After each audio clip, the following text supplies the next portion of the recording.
Hi there, beautiful kind setters, and thank you so much for tuning in to this safe space where we explore all the amazing ways that kindness plays a pivotal role in a winning mindset. So, if you are here because you're wondering if you are in a codependent relationship or if you want to find ways to cure yourself of that codependency or work on that codependency, this is the perfect place for you because as a recovering codependent myself, um, I have a lot of experience in that. I'm a pro. And I would love to share what I've learned on my journey with you so that hopefully it helps you as well. So the first thing that has helped me was just knowing that I was in a codependent relationship. I think knowing the definition of what codependency is deriving your value from someone else or how somebody else reacts to. So for me, I was also expecting I use my husband for this because him to fill my cup. And then I was getting really bitter and upset that he wouldn't or wasn't able to. And I wasn't even expressing the ways of how he could fill my cup.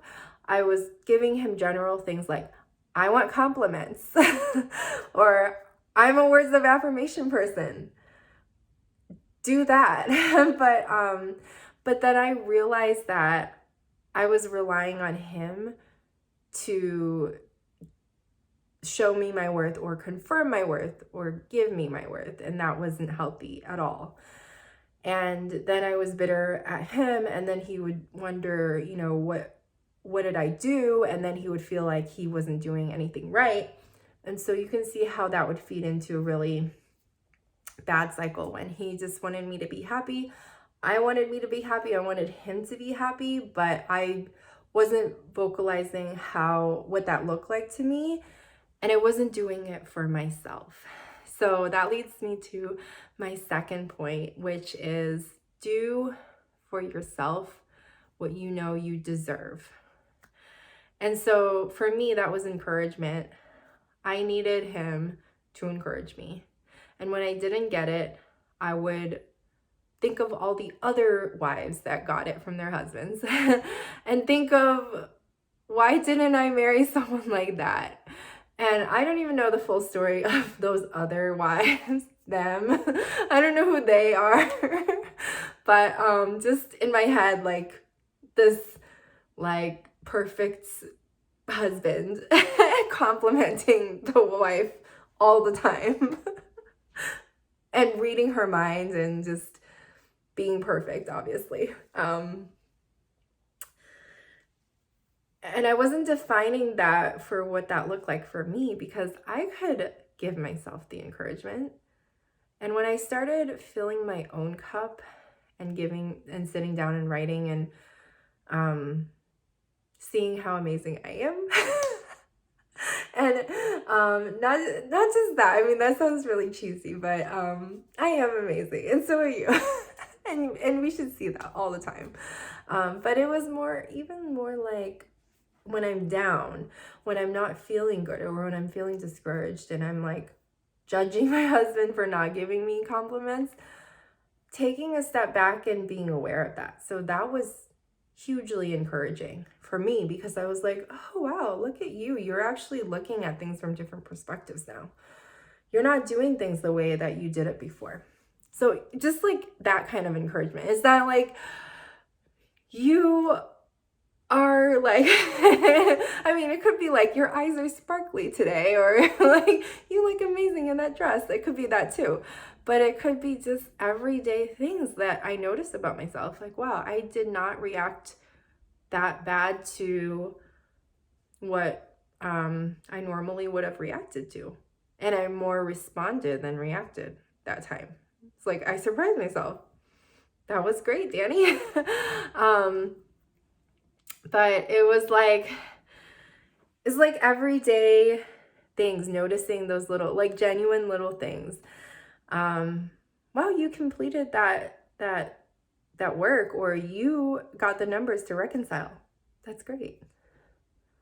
And I was expecting not those words from my husband, but I was expecting that feeling.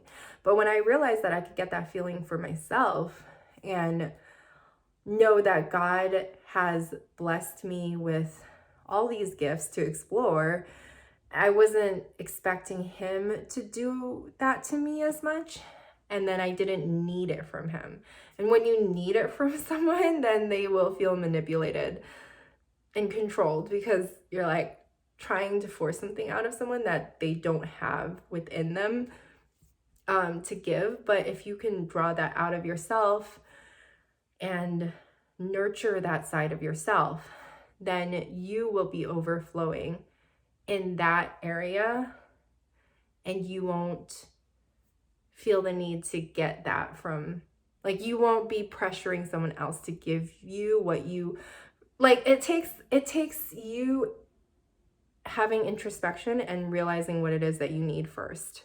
So it might not be encouragement, it might be quality time. Like, you can go through all the love languages, and where I feel like that book is really brilliant, where I feel like it falls short is that that like the awareness and the knowledge of what everyone's love language is so good, but it's also,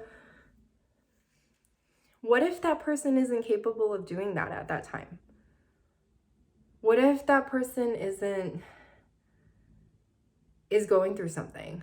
Or what if you haven't expressed that to that person and you just, like, my words of affirmation is my love language, so you need to do that all the time.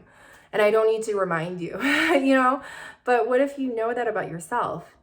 Or you know that gifts is something that is important to you, and instead of expecting your husband or your wife to do that, or your spouse or your partner to do that, do it for yourself as a gift to you. And acts of service. Maybe do something for yourself now that you'll thank yourself for later. I know it's not like 100%, but I feel like the words of affirmation really helped for me for that, because I was like, okay, well, how do I give myself my own love language so I'm not expecting it from my husband?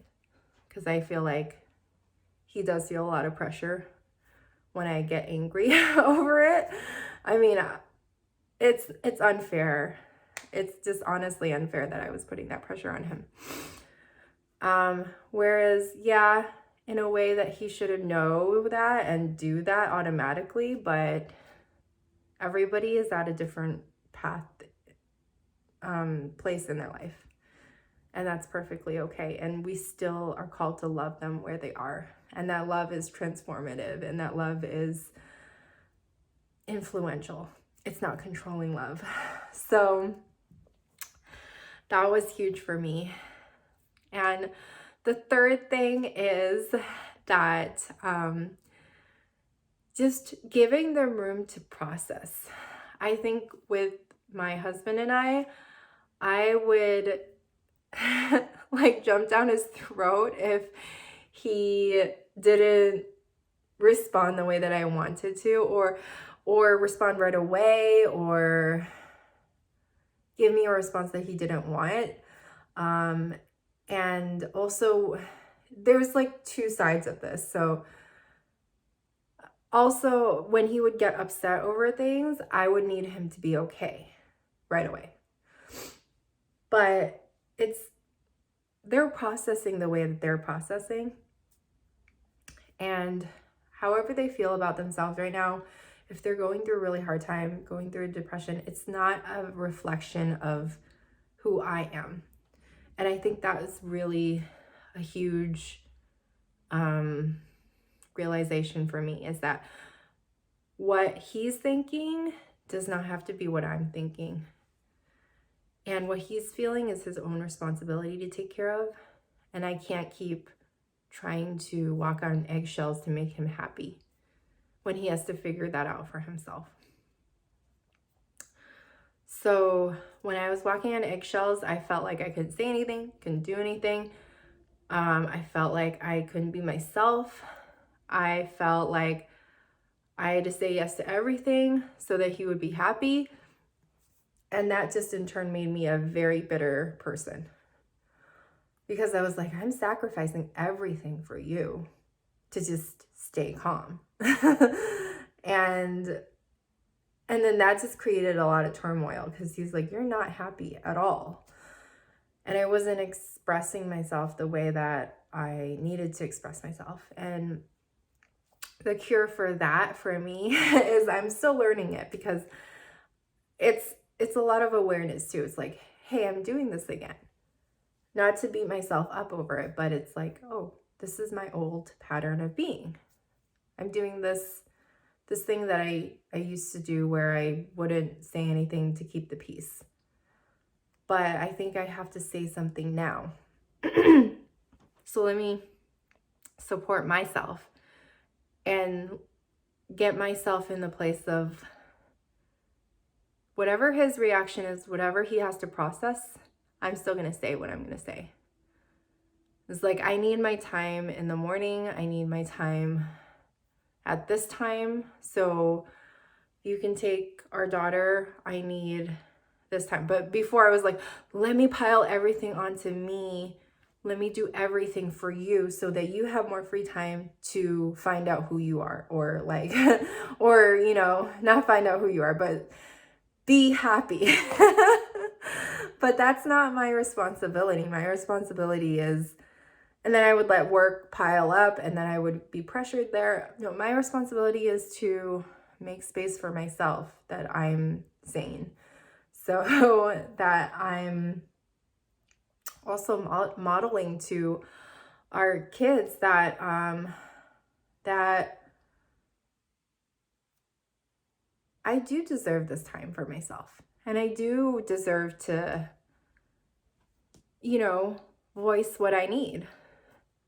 And so more often than not, he has to process it. Like sometimes he has to process and he's like, oh, I had this thing to do today and I had this thing.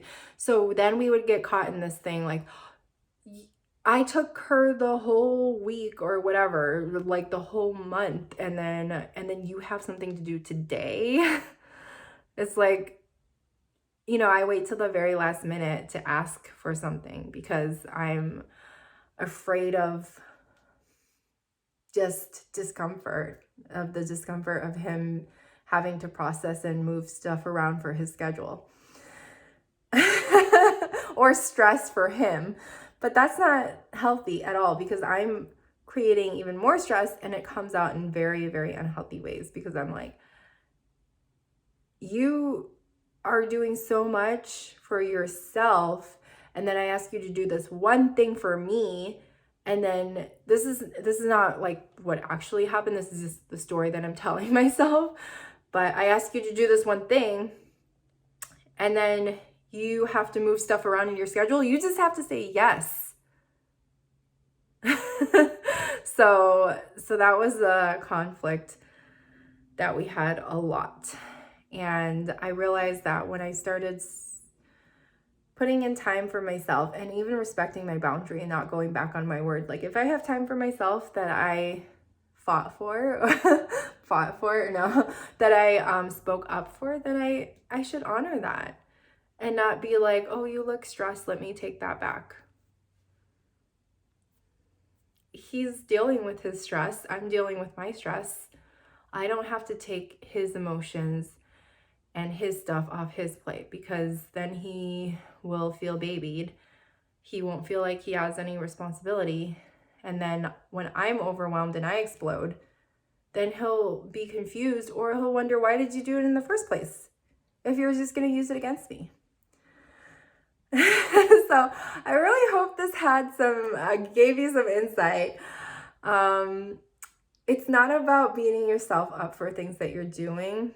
It's all about awareness and maybe where the root of these behaviors come from, because they're developed over time, and they're developed from people pleasing, from just not tuning into our bodies and what we need, and other people maybe putting us down, or just fear of conflict or avoidance. It could be like a whole slew of things. It could be traumas. It could be just experiences. We develop coping mechanisms for things. And if we get clear about what some of those coping mechanisms are, it opens doors to get more clarity.